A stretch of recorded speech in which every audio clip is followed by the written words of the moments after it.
जी हाँ नाजरीन, असेंबली इंतखाबात के रुझानात अब नताइज में तब्दील हो रहे हैं। मगरबी बंगाल में टीएमसी को रुझानात में सबकत हासिल है। टीएमसी ने दोहरी सेंचुरी पार कर ली है। हालांकि जीत के लिए 147 सीटें ही चाहिए। वहीं आसाम में बीजेपी इक़्तिदार को बचाने में कामयाब होती दिखाई दे रही है। रुझानात में कांग्रेस पीछे है। आसाम के वज़ीर आला सर्बानंद सोनोवाल ने बीजेपी की जीत का दावा किया है। तमिलनाडु के मंजरनामे पर नजर डालें तो तमिलनाडु में डीएमके को सबकत हासिल है। एआईडीएमके को बैकफुट पर देखा जा रहा है। रुझानात में एमके स्टालिन काफी आगे हैं। केरल में एलडीएफ और यूडीएफ अपनी कोशिशों में मसरूफ हैं। हालांकि 5 सीटों पर एलडीएफ कामयाब हो चुकी है। रुझानात में भी आगे है। मरकज के जेर इंतजाम पुडुचेरी में सियासी मंजरनामा बदल रहा है। बीजेपी को कांग्रेस पर सबकत हासिल है। अब तक बीजेपी 6 सीटें जीत चुकी है। फिलहाल नताइज का ऐलान बाकी है।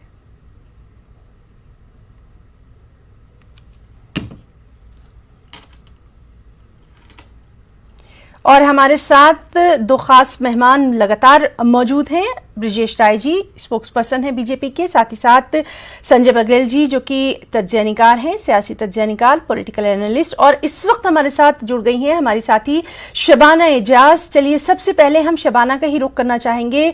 शबाना, आपसे जानना चाहेंगे आप इस वक्त कहां पर मौजूद हैं और वहां पर क्या इस वक्त ताज़ा अपडेट?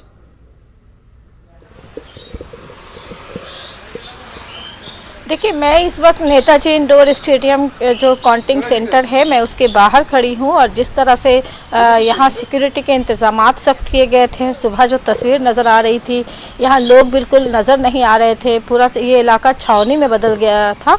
वहीं अब जिस तरह से जैसे जैसे रुझान सामने आ रहे हैं, नताइज के रुझान सामने आ रहे हैं, बीजेपी को 92 सीटों पर कामयाबी मिलती नज़र आ रही है। वहीं ममता बनर्जी की पार्टी तृणमूल कांग्रेस 200 का आंकड़ा पार कर रही है। तो इसके बाद हम ये भी देख रहे हैं कि टीएमसी के लोग बाइकों में बैठकर जो है वो जश्न मनाते नज़र आ रहे हैं। हालांकि उनकी तादाद काफ़ी कम है। 2-4 लोग जो है वो एक साथ मिलकर जो है वो पार्टी का झंडा लेकर जो है वो नज़र आ रहे हैं। तो अब जो है लोग आने शुरू हुए हैं। हालांकि इलेक्शन कमीशन ने साफ तौर पर कहा है कि कोई भी भीड़ जमा नहीं होगी, जीत का जश्न नहीं मनाया जाएगा। और इस ताल्लुक से स्टेट चीफ सेक्रेटरी को भी इलेक्शन कमीशन ने इस ताल्लुक से जवाब देने की बात कही है कि इस तरह की अगर गैदरिंग होती है तो उस ताल्लुक से स्टेट चीफ सेक्रेटरी को जवाब देना होगा। तो ये एक बहुत बड़ी कामयाबी है तृणमूल कांग्रेस के लिए, क्योंकि जिस सियासी कशमकश में बंगाल का असेंबली इलेक्शन गुजरा, आप देखें कि 8 मरहलों में इलेक्शन हुए और एक लंबा इलेक्शन प्रोसेस चला। और जिसके बाद ममता बनर्जी जख्मी भी होती हैं और ममता बनर्जी उस जख्मी हालत में भी व्हील चेयर पर लगातार जिस तरह से वो वोटरों के पास जाती रही, जिस तरह से वो गली गली नुक्कड़ नुक्कड़ घर घर लोगों तक पहुंचती रही और अपने आप को जो है वो बंगाल की सियासत में कदम जमा अपने आप को बंगाल की सियासत में जिस तरह से ममता बनर्जी ने तीसरी म्याद के लिए एक लंबी कोशिश की और एक बड़ी कोशिश की, जिसकी कामयाबी भी मिलती नजर आ रही है। वहीं बीजेपी को भी आप देखें कि बंगाल की सियासत में बीजेपी भी पीछे नहीं रही थी। लगातार वजीर आजम, वजीर दाखिला बंगाल का दौरा कर रहे थे। लेकिन बहरहाल अब बीजेपी को सोचना होगा कि आखिर कहाँ कैसे चूक हुई, क्योंकि 200 सीटें पार करने का दावा खुद वजीर दाखिला अमित शाह का था। और ये कहा जाता है कि वजीर दाखिला अगर कोई दावा करते हैं तो वो बहुत कुछ सोच समझ कर करते हैं। तो आखिर कहाँ क्या चूक हुई, ये भी एक बड़ा सवाल है। दूसरा सबसे अहम सवाल कि जो वोटों के बिखरने का जो खदशा था कि अगर वोटिंग परसेंटेज इधर से उधर होता है तो किसी भी सियासी जमात के लिए नुकसान और फायदेमंद हो सकता है, वो बंगाल की सियासत में नजर नहीं आया। यानी बंगाल के लोगों ने बहुत सोच समझकर वोट दिया है और इस सोच समझ के वोटिंग का ही नतीजा है कि आज जो है वो जिस तरह से ममता बनर्जी ने जो दावा किया था वो उसे पूरा करती नजर आ रही है। शबाना, आपसे ये भी जानना चाहेंगे, लगातार आप मौजूद रही, इस बार हम शुरू से ही देखते रहे कि बेहद झड़पें सामने आई, तशद्दुद सबसे ज्यादा हुआ, इल्जामात का सिलसिला सबसे ज्यादा रहा और सबसे अहम बात यह कि जब भी कोई अहम दौरा वहां पर हुआ है, कहीं ना कहीं दल बदलू यानी जो एक पार्टी से दूसरी पार्टी में जाना भी लगातार जारी रहा। हमने देखा कि बहुत सारे अहम चेहरे जो हैं, चाहे वो टीएमसी से हों, चाहे वो फिल्मी दुनिया से हों, वो लगातार बीजेपी में भी शामिल होते रहे और बड़े जोर शोर के साथ प्लेटफॉर्म पे बाकायदा उनका इंट्रोडक्शन भी करवाया जाता रहा। लेकिन बिलाखिर अब जब तमाम तर चीजें सामने आ रही हैं तो फिर ममता बनर्जी जिस तरह से कहती रही हैं कि वो लोगों के लिए काम करती हैं या लोगों के लिए काम करती रहेंगी, इस तस्वीर को आप किस तरह से देखती हैं?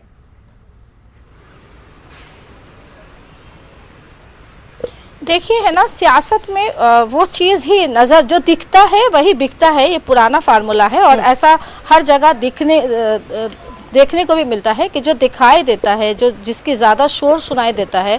बीजेपी ने अपनी ओर से बहुत कोशिश की। आप देखें कि तृणमूल कांग्रेस के ही बड़े बड़े चेहरों को बीजेपी में शामिल किया गया और जब ममता बनर्जी ने ये इल्ज़ाम लगाया कि बीजेपी के पास बंगाल के लोग ही नहीं हैं, यानी बाहर के लोगों को लाकर बीजेपी प्रचार कर रही है, तो मिथुन चक्रवर्ती बीजेपी के साथ बंगाल की सियासत में सरगर्म नज़र आते हैं।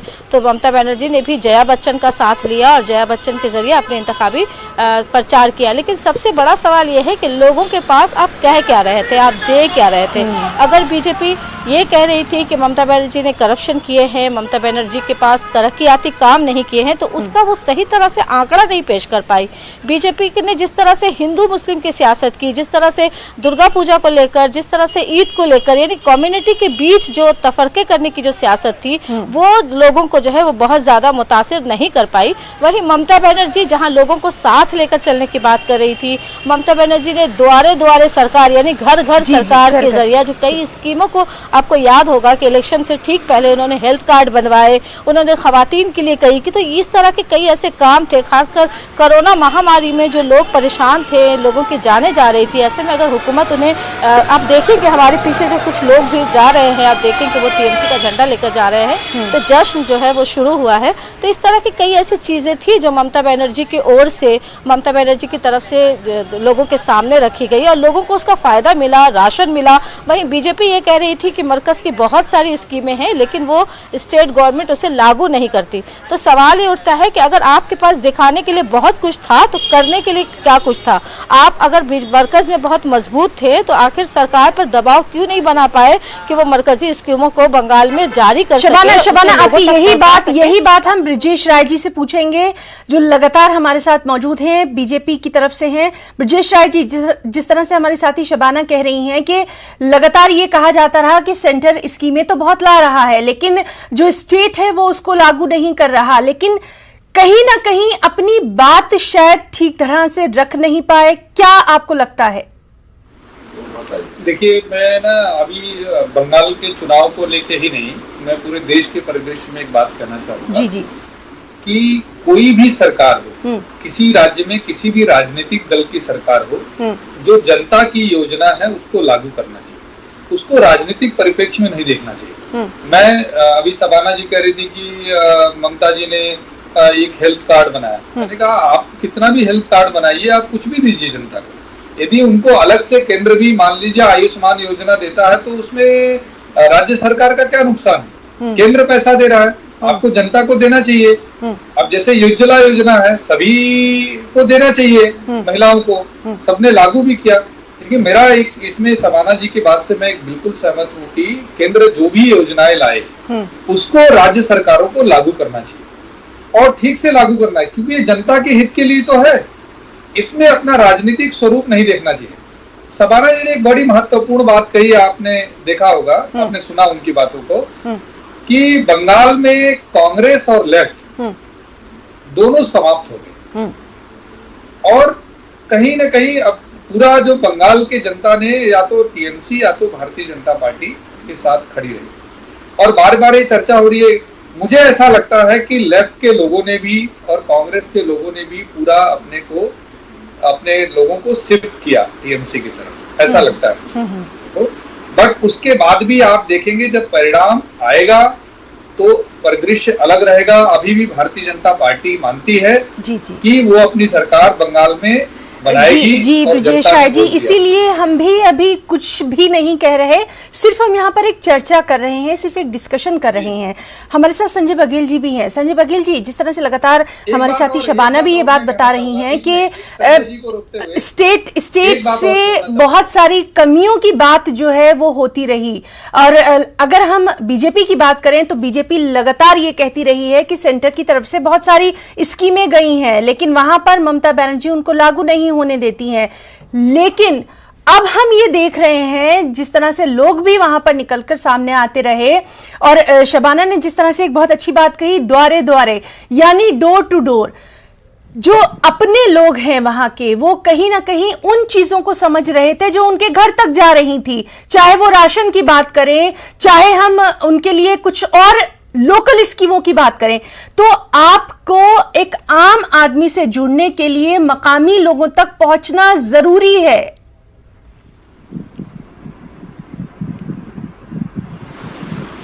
ये देखिए, बिल्कुल सही बात है कि सेंट्रल ने आयुष्मान योजना, उज्ज्वला योजना की, और इस तरह से योजनाएं बहुत सारी आती हैं, और पता नहीं उन योजनाओं का जो लाभ है वो कितने लोगों को मिल पाता है। जैसे कि आज पूरा देश कह रहा है, पूरे राज्य कह रहे हैं, पूरा दावा कर रहे हैं कि ऑक्सीजन की कमी हमारे राज्य में बिल्कुल नहीं है, सेंटर की तरफ से कोई कमी नहीं है। लेकिन आप देखिए, दिल्ली जैसे जो राजधानी है, कल एक अस्पताल में 10 लोग मर जाते हैं, 2 दिन पहले 20 लोग मर जाते हैं सिर्फ ऑक्सीजन की कमी से। अब बार बार नेशनल मीडिया में दिखाई देता है, जबकि हम ये दावा करते हैं ऑक्सीजन की कमी कहीं नहीं है। बिल्कुल यही चीज जो है, यही बात इन योजनाओं पे लागू होता है कि योजनाएं बड़ी बड़ी बना दी गई, चाहे उज्ज्वला योजना हो, चाहे आयुष्मान योजना हो। अब राज्य सरकार इंप्लीमेंट करे, केंद्र सरकार की योजनाएं हैं, सब कुछ बात सही है, लेकिन सही अर्थों में, सही मायनों में लाभार्थी कितने % लोग होते हैं, बिल्कुल ये बात महत्वपूर्ण है जी। जब ये शबाना ये बात कह रही हैं कि शबाना ये बात कर रही कि द्वारे द्वारे, यदि आप द्वार में पहुंच करके छोटी ही योजनाएं आप लाएं, लेकिन उनके लाभ तक वहां तक पहुंचे, यदि बार बार आप किसी के द्वार पर छोटी मोटी योजनाएं लेकर, जिसके पास कुछ भी नहीं है, आप वहां तक उसको लाभ पहुंचाने को कोशिश करते हैं और उसको कुछ फायदा होता है जनता को, तो जनता पहले आपको तवज्जो देगी। वो पेपर में जो योजनाएं बना दी गई, जो जनता तक नहीं पहुंची, उसको कोई फायदा नहीं होगा। ये बिल्कुल इस अंतर को साफ करना पड़ेगा कि आप जनता तक पहुंच पा रहे हैं अपनी योजनाओं के साथ या नहीं पहुंच पा रहे हैं, या सिर्फ आप मीडिया मैनेजमेंट करके कि योजनाओं के एकदम से आप भोंपू बजाते रहिए, आप कहते रहिए कि हमने ये किया, हमने वो किया। जमीनी स्तर पे वास्तविकता वही है जो देश अभी ऑक्सीजन को लेकर के झेल रहा है, लोग मर रहे हैं और हम दावा कर रहे हैं कि कहीं ऑक्सीजन की कमी नहीं है, बेड पूरी तरह से अवेलेबल है, लेकिन सच्चाई का पहलू जो है बिल्कुल एक तरह से जो बोला जा रहा है उससे अलग है। जी। और संजय बघेल जी, यहाँ पर ये बात भी लगातार हम और आप भी ये बात कई बार डिस्कस कर चुके हैं कि जरूरी नहीं है कि चुनावी रैलियों में जो भीड़ नजर आए वो वोट में भी तब्दील हो, इसलिए सही वक्त का इंतजार जरूर करना चाहिए। मैं बिल्कुल ही ना, ये बात भीड़ को देख करके यदि आप अपना सोच लेते हैं कि मेजॉरिटी हमारी तरफ है, तो इससे बड़ा लोकतंत्र का कोई भी एक तरह से मूर्खता ही कहूंगा, क्योंकि पब्लिक ये जो है सबके ओपिनियन को लेती है। आज का युवक, आज का मतदाता बहुत जागरूक है, क्योंकि उसके पास सूचना का इतना बड़ा भंडार है, बिल्कुल इतना ज्यादा इंफॉर्मेशन उसके पास, वो चाहती है हम 10 लोगों को पहले सुन ले और 10 लोगों के बाद हम देखें कि उन 10 लोगों में कौन हमारे काम का आदमी है और कौन नहीं है। इसलिए वो सुनने तो सबको जाती है, पैसे भी ले लेगी, आप जो देंगे वो भी ले लेगी, लेकिन जब वोट देने जाएगी तो वो उसी को देगी, वो असल में जो ग्राउंड में, जो जमीन स्तर पर जो उसके दरवाजे पे जाकर के दस्तक देता है और उसके काम की बात करता है और कहीं ना कहीं उसको फायदा पहुंचाता है, तो जनता ऐसे शासक को चुनती है, ऐसे सरकार को चुनती है, ऐसी सत्ता को स्थापित करना चाहती है। तो हमेशा ये मन से एक भ्रम निकाल दें कि यदि भीड़ आ रही है तो भीड़ कहीं ना कहीं वो वोट में तब्दील होगी। जी, और लगातार हम जो है यही तमाम तर बातें यहाँ पर इसलिए रख रहे हैं क्योंकि आज वो दिन है जब बहुत सारी चीजों से पर्दा उठ जाएगा। शबाना, नंदीग्राम ये एक ऐसा नाम रहा जो ममता बनर्जी के लिए शुरू से ही, पिछले चुनाव से भी ये बहुत अहम रहा है। हमने देखा था इससे पहले भी कि ममता बनर्जी ने कहीं ना कहीं नंदीग्राम से ही अपने लिए एक मजबूत पारी की शुरुआत की, और इस बार जब शुभेंदु अधिकारी वहां पर आए और दादा मुख्यमंत्री तक की बात होती रही, बहुत सारी चीजें सामने आई। नंदीग्राम को आप किस तरह से देखेंगी, कितनी अहमियत ये नाम रखता है इस बार?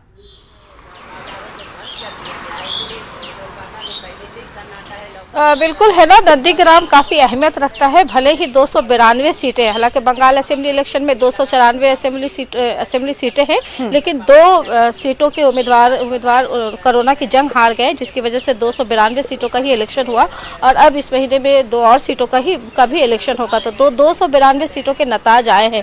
292 सीटों पर भारी पड़ेगा नंदीग्राम।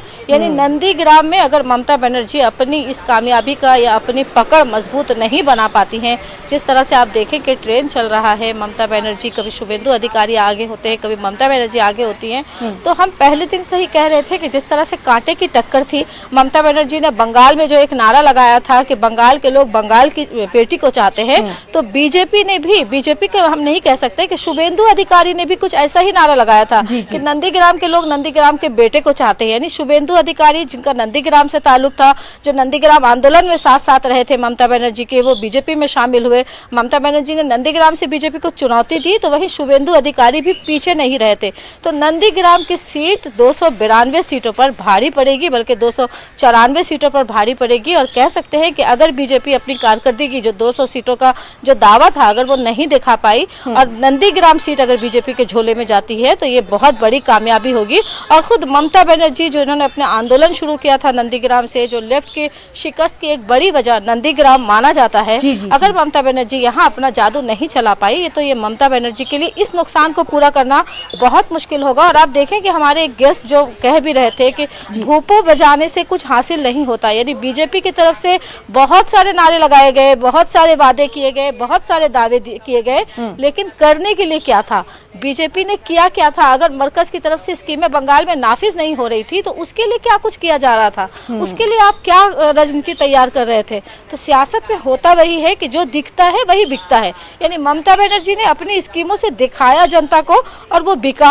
अब बीजेपी के लिए ये जरूरी है कि वो इस जो अगर जो सीटों का जिस तरह से रुझान आ रहे हैं, जिस तरह से नतायज आ रहे हैं, तो बहरहाल हम भी नतायज का ही इंतजार कर रहे हैं। और शबाना, यहाँ लेफ्ट की बात की, हमारे जो खास मेहमान ब्रजेश राय जी हैं, वो भी लेफ्ट का जिक्र कर रहे थे। आप भी इस बात को मानेंगी, जब भी लेफ्ट की बात आती थी, जब भी कम्युनिज्म की बात आती थी, तो बंगाल एक नजीर पेश करता था। पूरे मुल्क में अगर एक खास थॉट ऑफ स्कूल माना जाता था, तो बंगाल को माना जाता था। लेकिन पिछले कुछ वर्षों में हमने देखा कि यही लेफ्ट बहुत ज्यादा पिछड़ गया, कहीं दिखाई ही नहीं दिया। क्या पहले से ही हार मान चुका था, या बिल्कुल ही इसने लड़ने की कोशिश ही नहीं की? क्योंकि मगरिबी बंगाल और लेफ्ट, हम हमेशा से, हम पढ़ते भी रहे हैं, हम देखते भी रहे हैं, बहुत सारे चुनाव में हमने देखा कि ये दो चीजें ऐसी होती थी जो पहचान थी हिंदुस्तान में, अब कहीं नजर नहीं आता।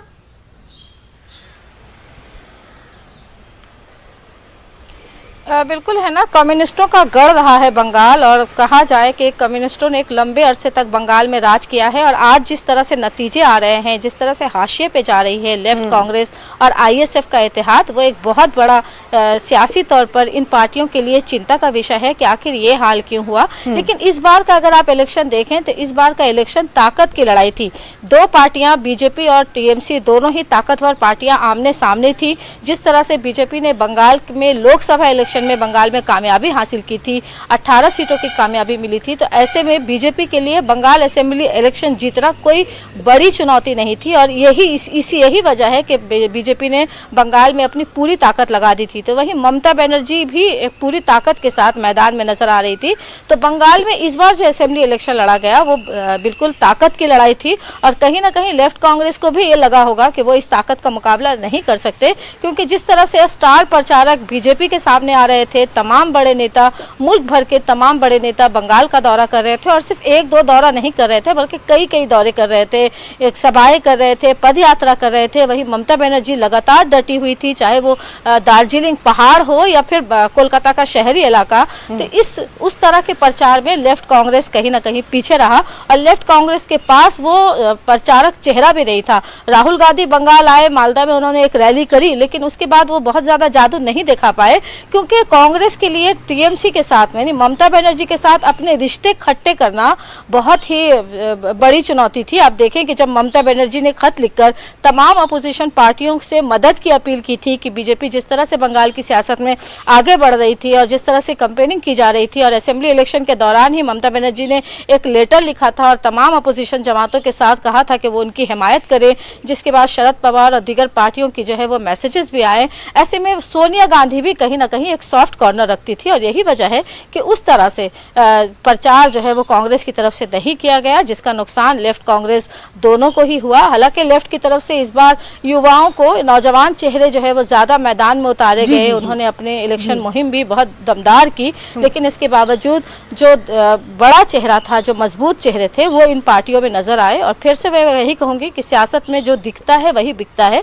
तो लेफ्ट कांग्रेस और आईएसएफ के पास दिखाने के लिए शायद बहुत कुछ नहीं था और यही वजह है कि वो लोगों में अपनी मकबूलियत या अपनी पकड़ जो है वो दोबारा हासिल करने में कामयाब नहीं रही। ब्रिजेश राय जी, आपसे भी हम ये जानना चाहेंगे और ये बात भी सभी मानते हैं कि जब दूसरी स्टेट्स में इलेक्शन हो रहे थे, चाहे हम बिहार की बात करें या कुछ और स्टेट्स की, उस वक्त से ही एक बाकायदा रणनीति तैयार की जा रही थी मगरिबी बंगाल के लिए। हमने उस वक्त भी देखा था कि किस तरह से अमित शाह खुद वहां पर तमाम तर दौरे कर रहे थे, तमाम तर लोगों से मुलाकात कर रहे थे और जिस तरह से वो आम आदमी से खुद वो जुड़ भी रहे थे। रणनीति वाकई में तैयार की गई थी, बहुत सारी चीजें जो है उन पर काम भी किया गया। हालांकि अभी भी हम कुछ नहीं कह रहे हैं, रिजल्ट का हम भी इंतजार कर रहे हैं, लेकिन कहीं ना कहीं इतना एक लंबा अरसा लगा, उसके बावजूद शायद अभी वो तमाम तर तस्वीर जो है वो नहीं हो पा रही जिसकी उम्मीद बीजेपी को थी।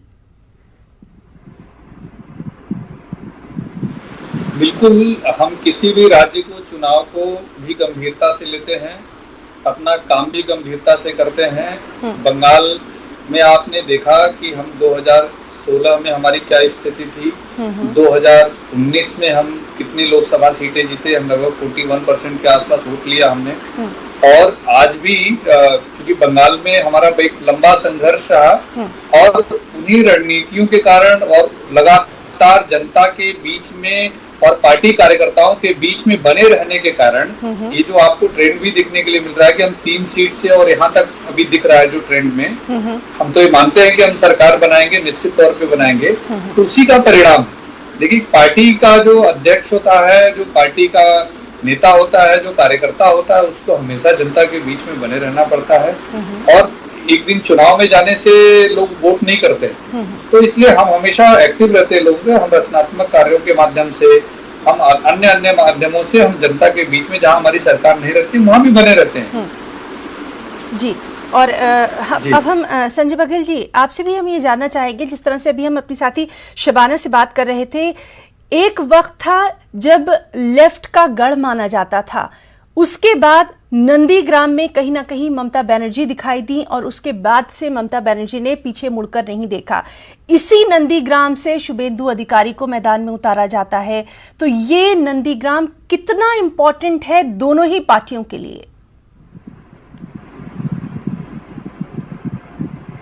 हिना, एक चीज बड़े अच्छे से हमें समझनी पड़ेगी कि अभी जो समय चल रहा पोस्ट मॉडर्निज्म, जिसको अंग्रेजी में, हिंदी में बोलते हैं उत्तर आधुनिकता, उससे भी एक कदम आगे हम अल्ट्रा पोस्ट मॉडर्निज्म माने अति उत्तर आधुनिकता के युग में हम जी रहे हैं, जहां विचारधारा जैसी कोई चीज अब रह नहीं गई है। जो एक आज के जो सबसे बड़े विचारक है थॉमस फ्राइडमैन, वो कहते हैं कि दुनिया में आज आइडियोलॉजी या विचारधारा महत्वपूर्ण नहीं है, बल्कि ये महत्वपूर्ण है कि जनता को आपके द्वारा किए गए कार्यों से कितना फायदा हो रहा है, वो महत्वपूर्ण है। तो जब विचारधाराओं का अंत हो गया हो और जनता जब सीधे सीधे ये जान चुकी है कि कौन व्यक्ति, कौन पार्टी, कौन सी शासन व्यवस्था उसको मैक्सिमम फायदा पहुंचा सकती है, उसको रोजगार दिला सकती है, उसके हित दिला सकती है, उसको स्वास्थ्य सेवाएं दिला सकती है, उसको शिक्षा दिला सकती है, ये मूलभूत जो बेसिक जरूरतें हैं वो देने में सक्षम है, वो उसकी तरफ जाती है। वो विचारधारा का झुंझुना बहुत दिनों तक नहीं चलता। आज देख लीजिए, यदि एक तृणमूल कांग्रेस से बीजेपी की तरफ कोई आता है या कांग्रेस की तरफ से लेकर बीजेपी की तरफ कोई आता है, तो जरूरी नहीं कि असम में जो हेमंत बिस्वा शर्मा है, यदि उनको प्रमुख पद नहीं दिया तो कल कांग्रेस वापस आ सकते हैं। तो ये इस तरह की जब राजनीति चल रही है, इस तरह की विचारधारा चल रही है, जहां व्यक्तिगत हित, व्यक्तिगत फायदा महत्वपूर्ण हो गया हो, विचारधारा महत्वपूर्ण नहीं रह गई है, तो वहां पे चाहे नंदीग्राम हो, चाहे बंगाल हो, चाहे असम हो, महत्वपूर्ण यह है कि आप जब शासन व्यवस्था में आते हैं, आप किसी भी व्यक्ति के लिए, आप किसी भी पब्लिक के लिए, आप जनता के लिए कितना योगदान दे सकते हैं उसके जीवन स्तर को सुधारने में। और लगातार हमारे ये जो तमाम तर अपडेट है ये हम अपने नाजरीन को देते रहेंगे। अपने दोनों खास मेहमानों का इतना कीमती वक्त देने के लिए हम बहुत बहुत शुक्रिया भी अदा करना चाहेंगे। संजय बघेल जी, आपका भी बहुत शुक्रिया। ब्रजेश राय जी, आपका भी बहुत बहुत शुक्रिया न्यूज़ 18 उर्दू के साथ जुड़ने के लिए। हमारे साथी शबाना एजाज लगातार हमारे साथ मौजूद हैं, लगातार वो तमाम तर अपडेट हमें दे रही हैं और खबरों का ये सिलसिला भी लगातार जारी है। फिलहाल यहाँ रुकना चाहेंगे एक छोटे से ब्रेक के लिए। ब्रेक के बाद हमारे दूसरे साथी खबरों के सिलसिले को आगे बढ़ाएंगे।